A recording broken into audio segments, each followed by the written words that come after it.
মঙ্গলবার ক্যানিংয়ে ছিল বিজেপির সভা, যার পর পাল্টা সভা করল তৃণমূল। সভায় উপস্থিত ছিলেন শওকত মোল্লা সহ অন্যান্য নেতারা। সভা থেকে বিজেপির বিরুদ্ধে তীব্র আক্রমণ শানালেন শওকত মোল্লা। শুভেন্দু অধিকারীকেও বিঁধতে ছাড়লেন না। কখনো কোনোদিন শুনেছে স্বামী স্ত্রী ঝগড়া হয়েছে ক্যানিংয়ে, ও যেখানে থাক দৌড়ে রিজার্ভ প্যালেসে চলে যাবে, গিয়ে সিবিআই কে পাঠাবে। ও যদি কোনোদিন শুনেছে ক্যানিংয়ে আমাদের এই অটোওয়ালারা এই কাঁঠালবেড়িয়া ডক থেকে শুরু করে ক্যানিংয়ের বিভিন্ন প্রান্তে যারা অটো চালায়, সেই অটো ড্রাইভাররা যদি 500 টাকার জায়গায় 1000 টাকা ইনকাম করে, ও সঙ্গে সঙ্গে তারপরের দিন ইডি পাঠাবে। এটাই হচ্ছে ওর কালচার। কারণ এই মুহূর্তে বাংলার মাটিতে দাঁড়িয়ে মানুষ ওদের সঙ্গে নেই।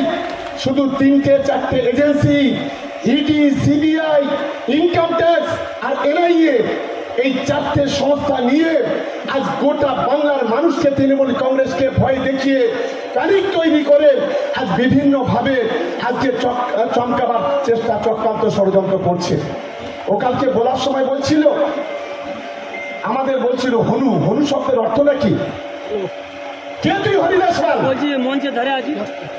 আজকে গতকালকে বক্তব্যে বলছিল আমি পূর্ব মেদিনীপুরে এনআইএ দিয়ে সবকটাকে ঘর ছাড়া করে দিয়েছি। আরে কাপুরুষ, এজেন্সি ব্যবহার করছিস কেন?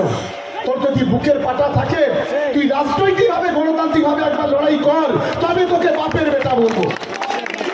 এই জয়নগর লোকসভাতে আমি আজকে আপনাদের সম্মুখে বলি, গতবারে আমরা 3,16,000 ভোটে জিতেছিলাম। প্রার্থী ছিল প্রতিমা মণ্ডল, আর আজও 2024 সালে আমাদের প্রার্থী হচ্ছে প্রতিমা মণ্ডল। আমার ছোট ভাই পরেশ গত বিধানসভা নির্বাচনে কিছু মানুষ বেইমানে বিশ্বাসঘাতকতা করা সত্ত্বেও এখান থেকে সে 35 থেকে 40,000 ভোটে এখান থেকে জিতেছে।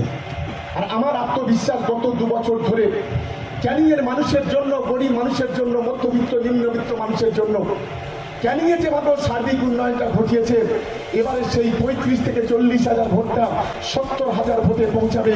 এটা আমি দায়িত্ব নিয়ে আজ এই ক্যানিংয়ের প্রকাশ্য সভায়। প্রতি মুহূর্তের খবরের আপডেট পেতে আমাদের চ্যানেলটি সাবস্ক্রাইব করুন ও বেল আইকনে প্রেস করুন। কমেন্ট করে জানান আপনাদের মতামত। আমাদের ভিডিও ভালো লাগলে লাইক ও শেয়ার করতে ভুলবেন না। আমাদের পাশে থাকার জন্য ধন্যবাদ।